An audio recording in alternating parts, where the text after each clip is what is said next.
We're going to talk about one more international player before we bring the conversation home, and this is eBay.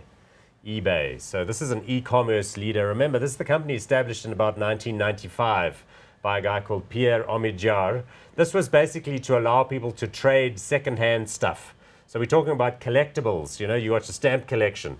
They also do that reverse online auction thing where people put up stuff and then you bid for it. They own StubHub, they own Gumtree, which operates here in this country. They used to have PayPal, which was the payment technology, but that was spun off out of the business about 6 weeks ago. So if you follow the chart of eBay, it was at like $60, it's now 35 or 24 or something. And that's the price, there you go. That's just the eBay rump that's left. And that bit has a market capitalization of about $30 billion. Price to earnings ratio of about 12, not paying dividends. So it's what's left after the stripping out of eBay, and that they did because they were under pressure from Carl Icahn and a couple of other types. But eBay, I mean, that sort of collectibles trading, that's pretty popular.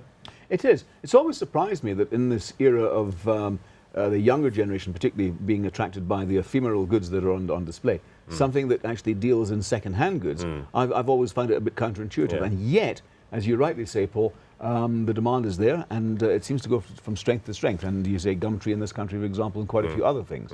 OXL and this type of thing all around the world. So yes, I think there's definitely a place for it. And as we stumble along in this kind of new mediocre global growth at subpar, I think companies like this will probably have an ever-increasing space.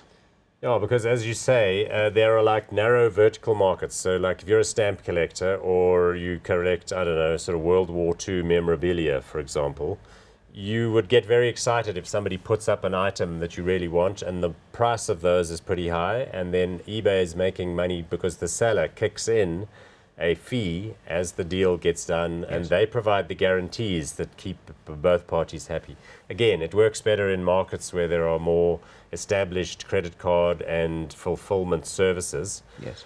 There are a whole lot of things which are not allowed on eBay. So you're not allowed to trade firearms, tobacco products, no drugs, hallucinogenics, no refined nuclear or fissile material like plutonium or uranium, no second-hand military equipment. So if you've got a gun-running business going on, you can't use eBay. Seems disappointing that they're so restrictive in terms of But the question, as ever, is hot or not? I think this one probably is hot, and I think the slump we've seen recently is probably a momentary one. Yeah, because I think people got excited, but now if you want to go and buy PayPal, which is the business Elon Musk founded and they then bought, and now then you can go and buy that, and they still have a tight relationship.